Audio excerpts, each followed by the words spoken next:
Okay, welcome everybody. If you're standing, come on in and have a seat. Really grateful for the opportunity to be together on this Shabbat afternoon and to welcome into our community the wonderful Dr. Yasmeen Abu Fraiha. This moment is a long time coming. I am so glad that you're here with us as part of our commitment to the medium tent, which I am aware that people love the idea but don't love the word. So I'm inviting you to help me. I heard of the just right tent and the middle tent, and we're going to get there. But in our continued commitment to hearing voices that help us grow in heart and in mind, it is absolutely wonderful to have you here. I'm grateful to you for sharing your voice and sharing a glimpse into a world that for so many people is really hidden from sight. And so I want to introduce you to Dr. Yasmeen Abu Fraiha, who is a physician and a health policy leader. She has served as a health policy director at Israel's Ministry of Health, co-founded 2 NGOs in Israel that advance Bedouin rights, and was named one of Israel's 50 most influential women by Globes. She holds an MD and BSc from Hebrew University, an MPA from Harvard's Kennedy School, where she is simultaneously completing a research fellowship at the Middle East Initiative alongside a clinical fellowship in critical care at Boston's Beth Israel Deaconess Medical Center. She is also an incredible inspiration to many of us who are part of the New Israel Fund camp. I know a dear friend of Daniel Sokach, and a person who we look to for guidance and for inspiration in these very confusing and confounding times. I want to share that my sister Dev, who's here, actually made Aliyah many years ago and lived for many years, lived and worked in Bedouin communities, and came back to the United States periodically to share with us some of what she was seeing and experiencing in these communities. And it felt like the beginning of the building of a bridge to a world largely unknown to many of us. And that work is so hard. It's so hard to open people's eyes to something that was not previously a part of our understood reality. And I feel that you are in that role, Yasmeen, Dr. Abu Fraiha, of helping to expand this bridge between worlds by virtue of your very complex identity, being Bedouin, Palestinian, Israeli, female, a doctor, all of these aspects of who you are, and I'm sure many more that hopefully we'll learn about today. You are by nature a bridge builder, and I'm so grateful to you for extending your grace to our community to help us understand what the world looks like from your vantage point. So thank you so much for joining us. Thank you. Thank you. The way that this will work today is we're going to start with Dr. Abu Fraiha sharing with us a bit of your story and especially some of what you have experienced over the course of the last 2 years. Mm-hmm. And then she and I will engage in conversation, and then we'll have time for some Q&A, because I know that lots of you here will have really good questions. So first, Dr. Abu Fraiha, tell us a little bit about you and your story and what these last couple of very, very anguished years have looked like for you. Okay, let me just do this. Shabbat Shalom. I'm very excited to be here, I have to say. I think it's my only second time in LA, and the first time I was only like in UCLA for a few days, so it's really nice to get to see a different aspect of the city. I am a physician by training. I was born in a small Bedouin town called Tel Sheva in the southern part of Israel, which we call the Negev, or Naqab in Arabic. And this is a biblical word, actually. So when we say Negba, it's like to go south, right? This is from the Bible, so that's where the name comes from, and it's both in Hebrew and in Arabic. And I think, in a way, it embodies also my personal story. When I was 5 years old, my parents decided to move to a Jewish town called Omer. It's a very small town, also in the Negev, that my father always says that it's... these towns are similar in terms of like the amount of people who live there, and the distance between the two is maybe 5 minutes by car, but it's like driving through time. because you go through from one place that is very, very underdeveloped, very poor, very underserved, to a very affluent town.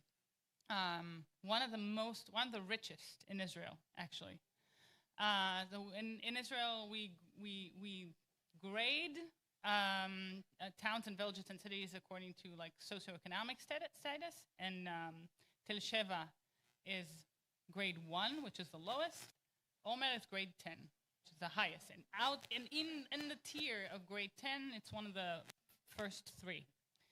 But my parents, they wanted us, the kids, to have better education, so that was the decision, and I think that was one of the most impactful decisions that changed my life, because first it was easier for me to get into med school later on, and I studied in Jerusalem, but also I had the privilege of living in a place where it is different from my own tradition and roots and heritage. And I would love to tell you an anecdote. When I was in kindergarten, my mother wanted to pick me up from school the day, and my teacher came to her hesitantly, and she asked, your daughter really wants to be Queen of Shabbat. Do you mind? And I think I was like 4 years old, something. And my mother, who was an English teacher, and she was really an educator, told her, of course I mind. Instead, I want her to be. And the reason I want her to be is first, because I don't want her to feel different. She's 4 years old. And second is, I think that it's enriching to get to know someone else's tradition and religion and behavior and the things that are important for them. And I think this will be a good experience for my daughter. So I was Queen of Shabbat. I don't remember any of it, but I guess it was fun. But this is I think the atmosphere that was in our house. My parents was later the co-founders of the Coexistence Forum in the Negev, and the idea, and I grew up in the 90s, right, when everyone was so optimistic and going to have peace and everything's going to be fantastic. So that was like the atmosphere in my home on how we should live together. Arabs and Jews, Palestinians, Israelis together at the same land. And when I moved to Jerusalem, I think it was the first time that I really got to know firsthand the Palestinian story. So I grew up with the notion that I'm Israeli. Hebrew was my first language, honestly. I speak Hebrew much better than I speak Arabic. But we were also Palestinians. And my heritage and my history and my family's story is Palestinian. My mother is from Jat in the Triangle area, in a house that is right on the Green Line. And when she was 8 years old, her trauma was that IDF soldiers came and kicked the entire family out of the house to use their house as like a viewpoint towards the West Bank, which was then a Jordanian territory. So she always remembered the violence, and she was very traumatized. And one of the things that she chose to do later in her life is actually teach Arabic to soldiers, and to overcome her own trauma of being able to see someone with uniform. So I grew up with these stories, and also I grew up with the Israeli narrative in Zionism, to be honest. And then in Jerusalem, I finally met people who are not citizens, who are residents of East Jerusalem, who don't have the same rights as I do as a Palestinian citizen of Israel. And I met people coming from the West Bank to get treatment in the hospitals in Jerusalem, who had to bribe both the Palestinian Authority, but also some Israeli officials just to get to hospitals in Israel to get treatment. And I would see the demolitions of homes, both in the Negev, but also in East Jerusalem. And that was, I think, the first time getting out of my bubble of oh, yes, everything is fine, and we live together, and it's all nice. And there's another part to this story, and there's a lot of Palestinian suffering. And out of deep connection to the Negev and to my own Bedouin community, I've decided to go back, and I went to do my internship and residency in internal medicine in Soroka Medical Center, which is the only hospital in the Negev that treats million people, a third of whom are Bedouins. This is also when I started my 2 NGOs, because I felt like this is something that, again, I learned from my parents, that we go, we learn, we get ourselves good lives. That's great, but the most important thing is to give back to your community. So you study not to make money. You study so you can go back to your community and serve it. So out of this notion, I went back, and for a good 6 years, I worked in Soroka. I treated many elderly, many people with chronic diseases, but also I started an organization that deals with prevention of genetic diseases in the Bedouin community. And then, to make a long story short, and then October 7th happened. And October 7th happened when I was a senior doctor already. I was on call that day. I was supposed to come and see patients. I woke up 6:30 with the sirens, and I knew that I needed to go to the hospital. Actually, what I had in my mind that day, or waking up with the sirens, was like, oh, I can't believe this is happening again, because only a few months earlier, and no one remembers it, because obviously, history started on October 7th, and no one remembered what happened before that. But May 2023, there was a military escalation and some what we call in Hebrew operation, right? Military operation in Gaza for like a few days. I was on call that day too, but then it was like the and I'm sorry to say it in a very cynical way, but it was like the normal issues. Like there are some rockets fall there, but nothing really happens in the Israeli territory. And then I knew that I needed to go to the hospital, treat patients, try to get to discharge as many as I can, so we'll have room for anyone injured. And when I came to the hospital and I saw what was going on there, I was horrified. And I have to say that I didn't open the news. Like, we didn't have anything back then. It was 7 a.m., 8 a.m. I heard the stories from the patients coming. And it was masses of people coming, and it was people from, we had young, some of them were tourists, but people coming from the music festival. We had foreign workers who came with severe burns because they were fleeing the burning fields and in the Gaza envelope. People from the kibbutzim, obviously. Netivot, Sderot, Ofakim, all the towns or in the northern part of the Gaza Strip, and then dozens, if not hundreds, of Bedouins coming in because carrying the bodies of their children, and some of them were really, really injured because they were directly hit from rockets falling from Gaza. Many of whom live in the unrecognized villages. They don't have any bomb shelters. They don't have alarms. And they're not covered by the Iron Dome, right? Because the Iron Dome covers populated areas, and the unrecognized. If a village is not on the map, it doesn't matter if people are there. It's an unpopulated area.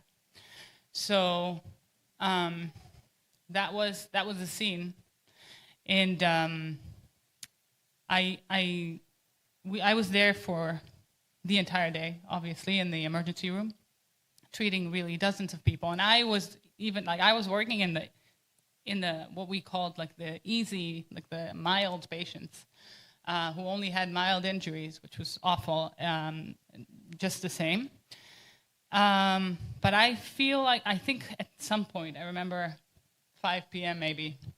I needed to take a breath, and I just took a look at the emergency room, and I knew back then that already some of my colleagues were called to reserve to fight, but also the rest of my colleagues, many people. I was on call. Many people still came from home to help to save lives, and they came from everywhere. They were like Jewish, secular, religious, settlers, Bedouins, people from all colors, all religions, everywhere and every place, but all share the same value, that we come to save lives. That's our job. And the patients, as I just told you, were very, very diverse, right? They came from all around the world, and they came from many, many places and perspectives, and they were right wing and left wing. No one cared, right? Like rockets don't discriminate. And I think in that time, and I know that many people came to me today and actually said that they remember me saying this, but at that moment I knew that this conflict is not about Arabs and Jews and not about Israelis and Palestinians. The dividing line is between those who believe that violence is the way to solve problems and to solve this issue in this conflict, and people who believe in the sanctity of life and in saving lives and in humanity and compassion. And really the dividing line is where we put our efforts, where we put our minds and hearts. And I still believe it strongly to this day. And because of this, I can tell you that in the 3 months after October 7th, I continued. I basically lived in the hospital. We opened another unit of intensive care. We actually had the state was gone, by the way. Like on that day, there was no governmental services, no rescue, no welfare, nothing. It was all civil society, to the point where we opened a WhatsApp group of only female physicians, one in each hospital in Israel, just to locate people who their families were looking for them. So I have, like, for example, all the names of the hostages. I had them long before the government or the state had it, just because we were hearing them from families. They were looking for them, and we were actually going like from department to department to find them. And then, on the other, like the same time when I wasn't in the hospital, we started a headquarters for the Bedouin community in the Negev, because we knew, because if the government doesn't care about the evacuees and the hostages and the injured people, you can only imagine how they think about the Bedouin community in the Negev. So we had to do. It was all donation based. It was all, like, honestly, grassroots, and all the civil society organizations came together to start this place that was giving humanitarian aid to Bedouins. Because I want to remind you, socioeconomic grade 1, right? The poorest, the sickest, really underserved. All the roads were blocked. They had no health care. Almost every clinic was closed in the Bedouin communities. So we had to deal with that as well, and many injured, many hostages as well. Many in the months later who were arrested, detained, suspended, or fired because they said, "I feel for the people in Gaza," and we had to give legal aid to these people who were arrested. So this was another issue that you need to deal with, to talk about the complexity of identities that you just mentioned. So this was like in the peak of the first months of the war, is what we had to go through. And maybe one last sentence, and then we can have a conversation. So this is when I was feeling also the most grateful and proud to be part of NIF, because Miki Gitzin, who's the Israeli CEO, executive director, he was the first person to come and visit and be with us and actually and say, whatever you need, we're going to be here for you and for your people and for your community. And I was at the time not only working in Solca, I was also working for the Ministry of Health. I did not find friends in the Ministry of Health that in these weeks. They did not, the chaos was so terrible that we couldn't get any support. Not financial, not emotional, nothing. But we did find support with our friends in the civil society. And not only Bedouins, but I lost colleagues, I lost neighbors. We lost our dear, dear Vivian Silver, who was a peace activist for decades, and we served together on one of the boards of a Bedouin organization called Ajik. And really the support that we got was mostly from our neighbors, from the people who care about each other and who suffer together. And I find hope in this, because I know that we keep thinking, how can we convince the government and how can we change, what will happen next election? I honestly don't care, because I think what we do, change comes bottom up, and what we do every day is what makes a difference. And politicians are reactionaries, and they react to what we do, but we have to lead the way. Thank you. Thank you for sharing that. And thank you for your incredible service to the state and to the people who were in such a desperate place on October 7th and afterward. And I know how powerless many of us felt here. And the fact that you were really a frontline responder is incredibly humbling, and I'm deeply grateful to you and deeply moved by what you've done. You opened up so many windows here for us, and there are things here that you've mentioned that I don't know that everybody is familiar with, so I'm going to pull a couple of them out. Okay. The first is the role of civil society post-October 7th. And I will say I was there 2 weeks after October 7th. My niece became bat mitzvah, and my brother and I on Sunday after the bat mitzvah as soon as we got there, actually, we went to Tel Aviv and we saw it was called Brothers in Arms. It was this group of people who were the protesters against the government for the judicial overhaul for the 10 months before, who became the leaders in pulling together resources for evacuees from the south and then from the north. And there were thousands and thousands of volunteers, people stepping forward.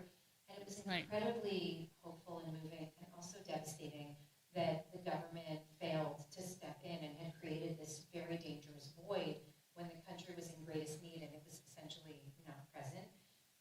You also mentioned that some part of your awakening happened when you went to Jerusalem and you met Palestinians who did not have Israeli citizenship. And I just want to make sure that, I don't know that everybody knows and understands how this works, but residents of East Jerusalem have residency status, but most do not have citizenship status. I think they at some point could choose between citizenship or residency, and it's quite complicated because for those who don't have citizenship status, they don't have the right. Adnan, it's the basic. Okay, so Adnan, I would be happy for you to explain so that you'll get it more accurate than I will. Adnan is saying, this is our dear friend Adnan. Do you want to give the microphone? Yeah, it's really important. There you go. East Jerusalem. Hello. My name is Adnan. So, being born in East Jerusalem, I get Israeli ID, the blue ID, but I don't have Israeli passport. And I don't have a Palestinian ID, and I don't have a Palestinian passport. Some of the East Jerusalemites have a Jordanian passport without a Jordanian ID, so I cannot go work in Jordan. It's complicated. And some don't have the Jordanian passport. Now, how do I travel? I get a red document that is called Israel Travel Document. On the first page, it says, I'm not a citizen of the state of Israel. And I need a visa to enter any other state. I can apply to get an Israeli passport, but the process is horrible. I've been through it. It took 4 years to get to the final interview, and so many papers that There are so many holes in the process that can just eliminate me from the process. And when the war started, they canceled also that appointment, and I stayed here in the US because I was visiting. But yeah, my brother got the Israeli passport. So it's possible. Only 5% of those who applied got it. Thank you, Adnan. And for our sake, I'm glad that you're here in Los Angeles because we continue to learn so much from you and Michal and the beautiful cadre, this cohort of people and standing together.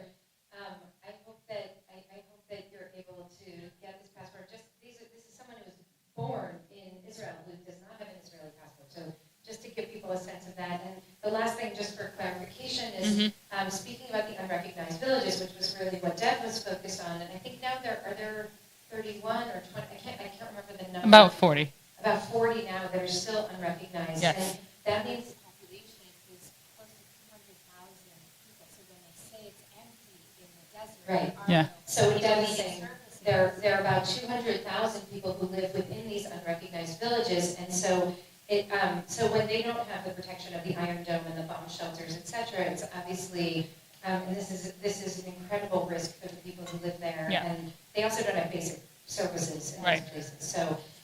So thank you for sharing that, but I just want to make sure that everybody's Perfect. up to speed. So in the course of the last 2 years, you have continued to serve as a doctor, serving the Israeli population, this complex population that's there.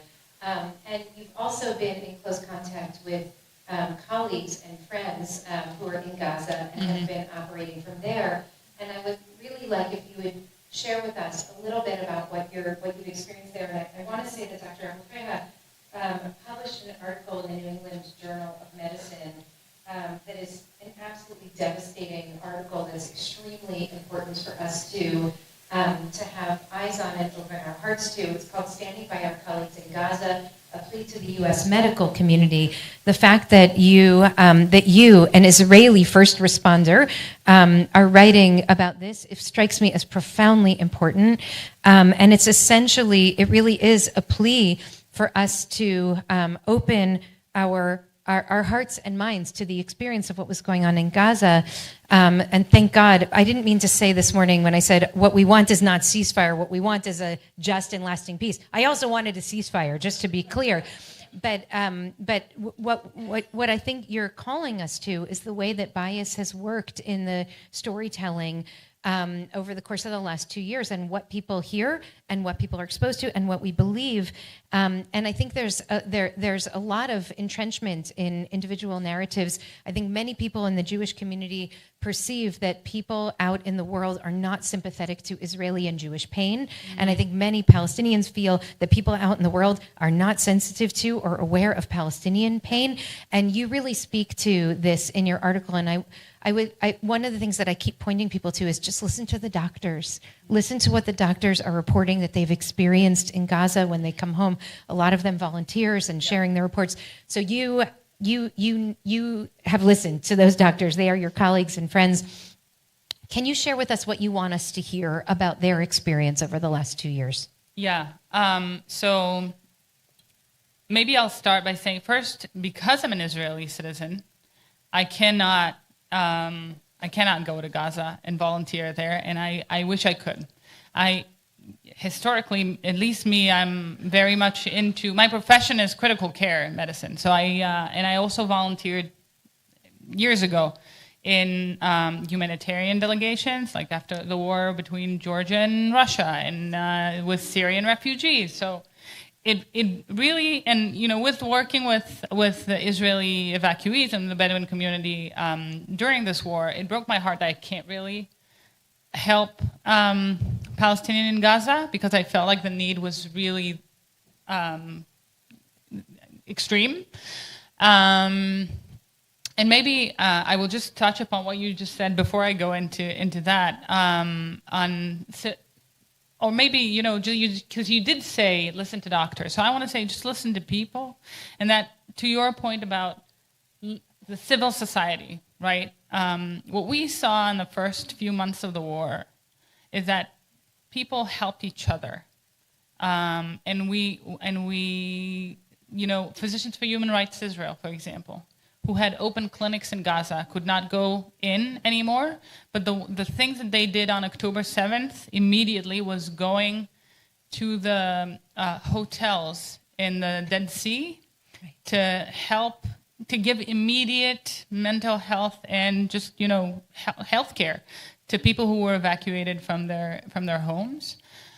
This is a civil society organization. The others are so many, and again, I'm glad to say they're all NIF grantees, but we've seen civil society organization helping people get food, get funds, so donations, get medical, like healthcare volunteers from abroad to come and help.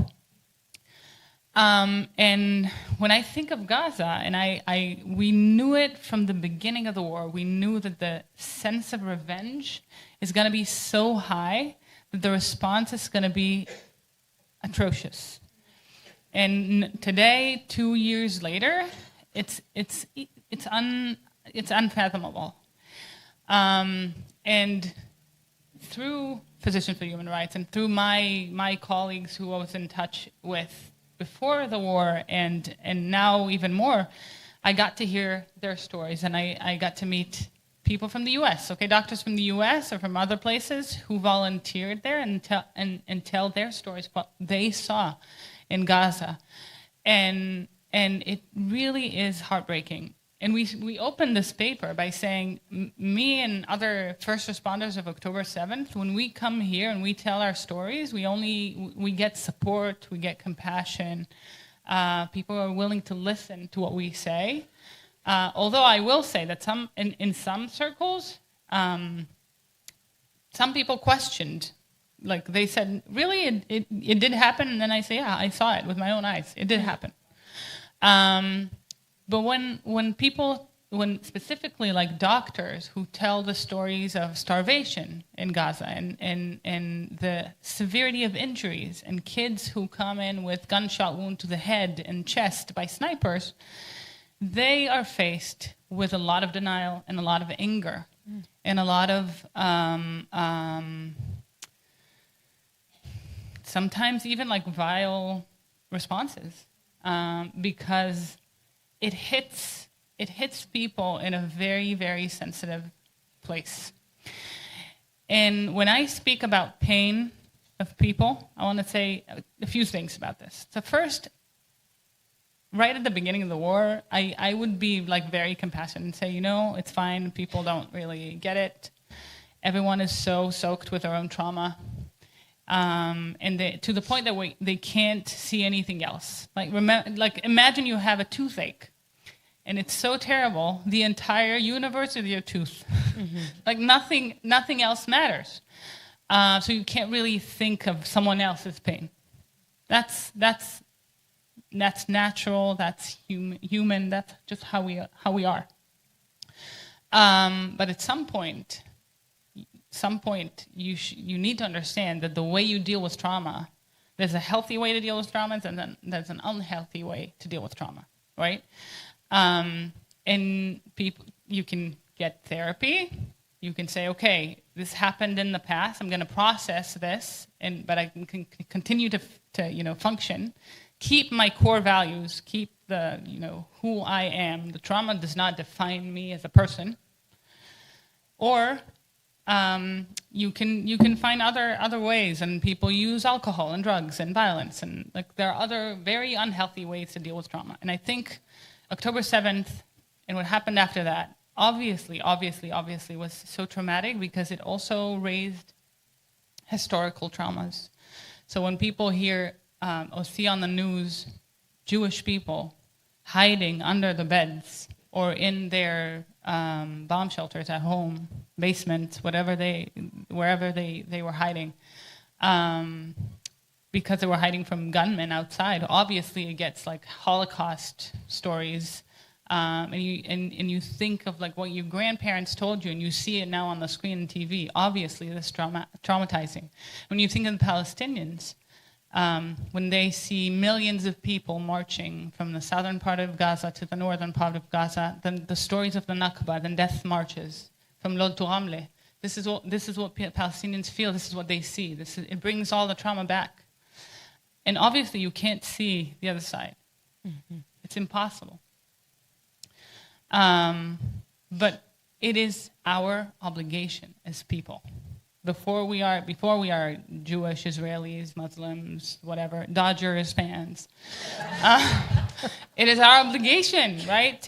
You don't even have to feel someone else's pain. You need to say, this is wrong. We need to be able to say, this is wrong and this is right. And I do think, on that note, that Palestinian citizens of Israel are a key community. Mm-hmm. Because because we live together and we work together and we die together, they feel the pain mm-hmm. They know the Jewish history and narrative, and they also suffered from rockets. When you think of like the war with Iran, for example, or with Lebanon, 12 kids in Majd al-Shams were killed, 12 people in Tamra. Many Arab, Muslims, Palestinian citizens of Israel were killed during this war. And also many lost dozens of family members in Gaza. Mm-hmm. They're trying to figure out a way to donate, to just transfer food or transfer funds. You know what you need to do? Just to give, if you have a family member, you live in, let's say, Kfar Qasim, okay? And you have a family member in Gaza City and you want to transfer money. You can't do it through an Israeli credit card. They're all blocked. You have to change like your SIM. You have to travel to Ramallah or whatever, use a different phone, use a different credit card. And it's a whole thing just to get money for your family in Gaza so they can have food or they can have a tent so they won't, be under the sky. But I still think that when we remember our really deep core values of humanity, and we're able to just listen to someone tell their story and what happened to them, mm-hmm. instead of saying, I don't want to hear. I don't want to hear because it says something bad about me, about who I am and where I belong to. This is when we start to drift apart, I believe. It's reminding me of the morning in December when the New York Times article came out about sexual assault being part of the strategy of the atrocities on October 7th. And I had this moment where I thought, okay, it's established. It was a horrific read, but I thought, okay, now there's at least an established shared language that people will have, and they won't be able to say, yeah, but it didn't really happen. And immediately my daughter said to me, already people were posting, don't read the article, it's all lies. And then the New York Times put out an article a couple of months later that was interviewing doctors, U.S. doctors who had volunteered in Gaza, and they were talking about children who had come in, and just horrific, heartbreaking and devastating. I thought, okay, we have a shared established language. There is a universe of truth. Now it's undeniable. And immediately I saw people all over social media saying, don't read this article, it's all lies. And so what you're saying is so human. And you called it impossible. And I know that you don't think it's impossible because you're doing it. You are actually doing it. And I think many people in our community are trying to do it. It feels impossible, but it is possible to actually hold with grace, to hold with an open heart the extent of human anguish here. And I think when we do, that's when we're able to find our way to one another. And so I really do recommend to people that you read this article. You can find it afterwards, and maybe we'll share it in our email afterwards. But it's incredibly painful to read it and to realize so much of what was hidden in plain sight from many people, just given the way that our different inputs now come in. Is something we're going to need to contend with in the days ahead. And one of the hardest things I have to say is your reflection that often people who would try to speak about what they had experienced in the Gaza hospitals were called anti-Semites. Yeah. And there's a way, there are a lot of anti-Semites who are saying a lot of terrible things, many of them lies about what Israelis do. And then there are also people who are telling the truth about a lot of terrible things that they've experienced. And this line has become completely blurred in our time. So when you criticize Israel, you're an anti-Semite. And I feel what you've done so carefully here in the way that a doctor can, there's like a sort of surgical precision, is like, this is what's truthful, and this is what people need to contend with. And I feel there's something so delicate about this articulation that feels so absolutely essential to us. I'm aware of the time, and I promised you that you'd have a couple of minutes for engagement with Yasmeen. So I'm just going to ask you. I want to ask you one more thing, even though I think we could talk for many days together. You wrote a piece a couple of years ago in 2022 called "My Dear Israeli Friends, Your Privilege Blinds You," and in it you quote this old saying that is, "When you're so accustomed to privilege, equality feels like oppression." I'm going to say it again. When you're so accustomed to privilege, equality feels like oppression, and the reason I think this is so important now, this piece that came more than a year before October 7th and before these two horrific years, is because my deepest prayer, and I believe yours and many of ours, is that we are able to move in the days ahead toward the vision of a shared future. I don't know what that vision, what exactly are the contours of that vision from your perspective, or from yours, Adnan, or from yours, Deb. Janet, I have a sense of what yours is, but like, I don't know if that's 2 states or this. I don't know where the lines exactly are. I know that we share a vision that there should be a future that is just, that is dignified, where people are treated equally, where all people have access to a thriving future. And in order to get there, there's been so much breakage in this time, like broken hearts, broken families, broken everything. It feels to me that the deepest prayer in this time of breakage is that from all of the breakage we can grow something that's truly different. And I think that that's going to take a massive reset in the way that we look at and think about this region as a whole. And so I wonder if you can just reflect for us for a moment about what we do about, you could say it's an old saying, but I think it's a truth, that when you're so accustomed to privilege, that equality feels like oppression. If you can just share with us how we navigate our way through that, so that we can have a just and equal future. So thank you for this. Yeah, it was a very, I put a lot of emotions into this, this paper. I do think we forgot the basics, and we have to go back to the basics. And the basics are equality, freedom, justice.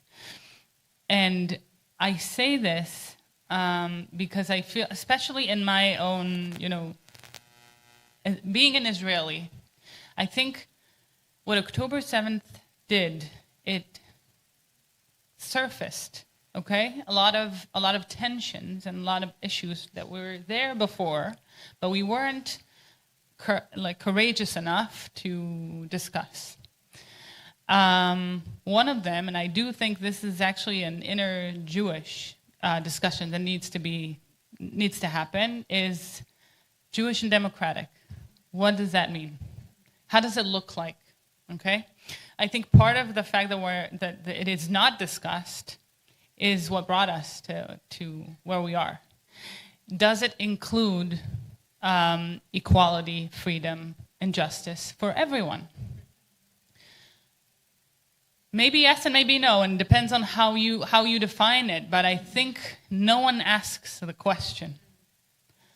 And what happens when you don't deal with it and you say, yes, I want both, I want to eat the cake and leave it whole, is what happens is that you leave the room to people who believe in Jewish supremacy and in inequality and in the belief that, and in the dehumanization of Palestinians.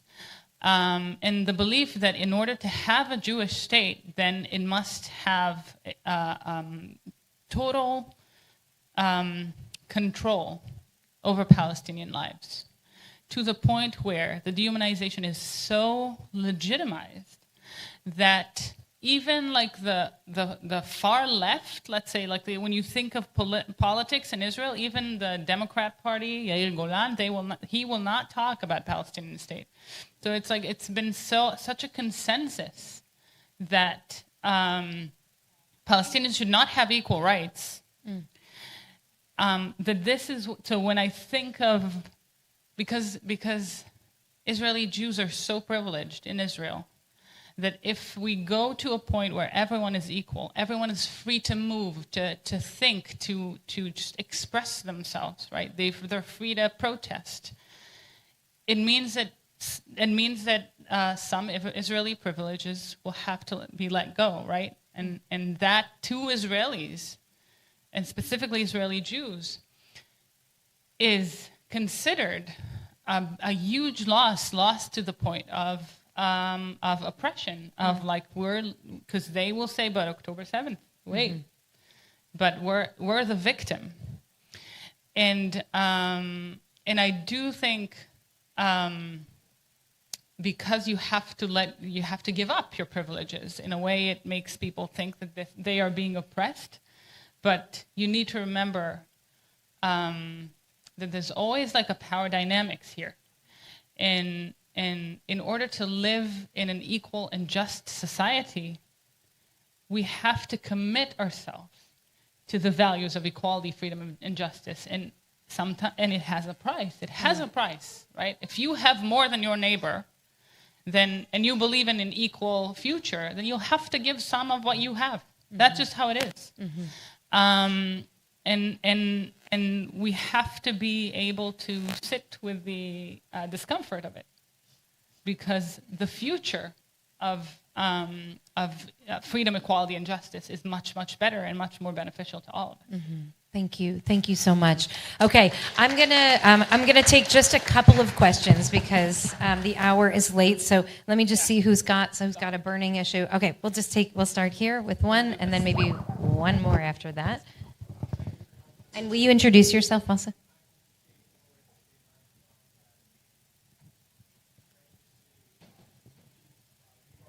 Oh, great. Thank you all for allowing me to participate. Anyway, I want to make a quick comment and then a question.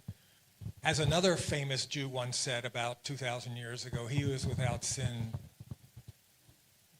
can cast the first stone. So this sort of thing about this soldier's misbehavior, there's a lot of that on both sides. The issue is how high up that behavior is derived from, whether it's institutionally instigated or not, is where you can start making political arguments. But the thing that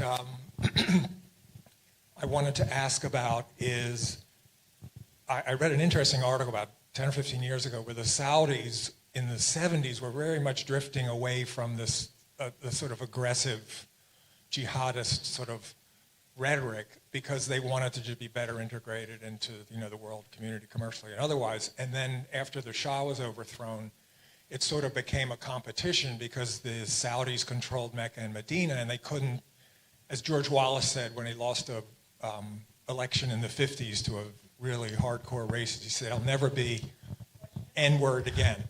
Okay, my question is... sorry, we just only have a couple minutes. It's a really good question, and you'll... It better be. Yeah, let's hear it. What do you got, David? Either that, or I'm from New York, and I'm going to talk as long as I want. No. But anyway, but seriously, so my question is, if Iran is neutralized, they've been militarily, if they're neutralized, like if the regime falls, will that have an effect on the sort of environment of conversation and intercourse between the two cultures? Thank you. I have a very short answer. I have no idea. Who knows? Who knew what will happen? Like, I have no idea. Thank you. Okay, Irene, is it a quick one? Okay, we'll go to Irene, and then we're going to do a very quick close. Susan, I don't know if you can see where Dr. Irene Tucker is. Given the history of the shared traumas that you have detailed, do you have a sense of whether the land for all plan or a two-state sort of get along by separating, rights should be afforded by separating into different states, is more likely to succeed? Thank you for this question. A disclaimer: I'm on the advisory committee for A Land for All, so I'm a fan. But here's I also think this is like the most practical option. Just for those of you who don't know what they mean, this is actually 2 states, 1 homeland, or shared homeland, and the idea is to have 2 autonomous states, Israel and Palestine, with open borders, something that in a confederation model, yes. But it's something similar to the EU, where we have like independent states, but they have open borders and they have shared institutions. That's very short. I will say that for years, and I still think, when we think of political solutions or like a solution to this conflict in terms of states, this is very technical, and we need to remember that, again, this is like a technical, but the conflict is about freedom, equality, justice. And we have to remember that. If I do delve into the technical thing, I would say there are one of like 4 options, right? Either 2 states, 2 independent states, borders, that's it, or 1 state. And 1 state can be 1 democratic state, which is like the state of all its citizens that we hear, 1 binational state, or an apartheid state. And I will say, it seems like there's a majority in Israel, or Israel has already made the decision to go toward an apartheid state, to have 1 state with different sets of rights, depending on who you are, in terms of ethnicity and nationality. Okay, and clearly your hope is that we make a different choice. Yes, so I will say, I in my opinion, I don't care which one we choose, as long as this is part of a negotiation, and accept the last one, the 4th one. Right. So that's really, again, has to be based on equality, freedom, justice. Okay, and just to be clear, I think Dr. Abu Fraiha is referring to the including the very recent moves by the most right-wing elements in the Knesset to move toward annexation of the West Bank. So that would be the 4th vision of what the state could look like. Okay, we have to wrap, but I want to say just a couple of things. My first is a huge thank you from the depth of my heart and the heart of our community for your incredible service. For every person that you have helped heal, and for our communities, which you're helping heal with your words. One of the ways that we refer to God is Rofei HaCholim, that God is the one who helps bring healing to those who are in greatest need. And you do that in both a very physical way, but also in really intellectual and spiritual way by writing as you do. And I know there's no small price to pay when you put out articles like this, and by speaking to us with your incredibly tender voice as you do. And I'm so grateful. So we really thank you, and I hope that you continue to be blessed with strength as you engage in this work. 2 is, what can we do? Everybody always asks that, and I'm going to answer that in 2 ways. 1 is that Adnan and Michal are here, and please come and learn more about how to get involved in Standing Together here in Los Angeles. These are Israelis and Palestinians and people who love and care about them, who are standing together to try to envision what a better future could look like for everybody. And the other is the New Israel Fund, and you've mentioned many times NIF and your involvement with it here. You also mentioned that this conversation about Jewish and democratic is one that we're not having enough of in our own Jewish community. And I will say that Daniel Sokach, who I've mentioned a couple times today, has a new edition of his book that's about to come out. He is a person who's been pushing us to have that conversation for a long time. He will come to IKAR, hopefully, and help us have that conversation in the coming couple of months as well. And the New Israel Fund is really the chief funder of a lot of the movements of civil society that were the ones who stood up and continue to stand up in the ways that you've spoken about. And Joe Goldman, who's here with us today, is the new head of NIF in our region. And so we're going to close with Joe coming up and just sharing a quick word about how folks can get involved in the New Israel Fund down here.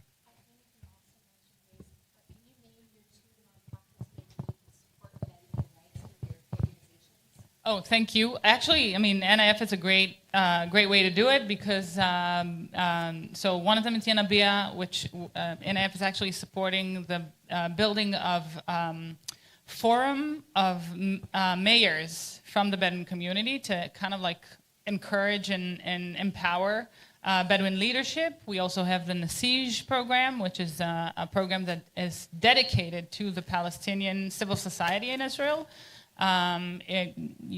Investing in leadership and investing in specifically civil society organizations, Standing Together as a grantee, Land for All as a grantee. So I really do encourage you to get more involved in NIF. Sorry, Joe. No need to apologize for anything. I thank you so much for being here. Thank you to IKAR, to Rabbi Brous, the entire IKAR team.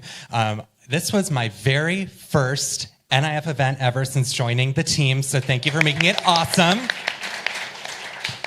And it was also my first service at IKAR, which is crazy because I've been here many times. It was wonderful to be here in community with all of you.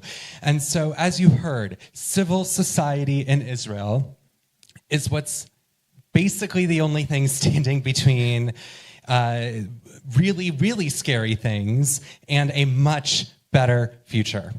And we do have lots of opportunities for that conversation and lots of ways to also invest and support and elevate the work. And so I'm also here with my colleague, Lila, raise your hand. We would love to be in touch with you. Please grab one of these or which has our email addresses, ways to get involved, ways to talk to a direct human being so you're not just going to a random info box, as well as any of these flyers that we have talking about all of the different civil society endeavors that we support. And the thing I'll close on, I just saw an interview in Haaretz with Steve Levitsky, one of the authors of How Democracies Die, and one of the things that he said in that article was that he has higher hopes for Israel to overcome this authoritarian moment than the United States at this time because of civil society. And so both here to support NIF and also all the things that we continue doing here to fix our own country, keep up the good work. We need all hands on deck. Thank you so much. Thank you so much. Thank you all. And in 2 weeks, we're going to have people from Clean Shelter who are here talking about their incredible work to help rebuild Gaza. Yeah. Other NIF grantees.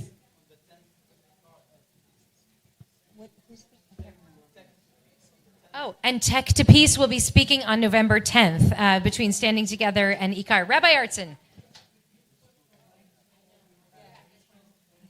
Yes. Yes, Perfect. we can. Okay. Shabbat Shalom, everybody. Thank you. Thank you. Thank you so much.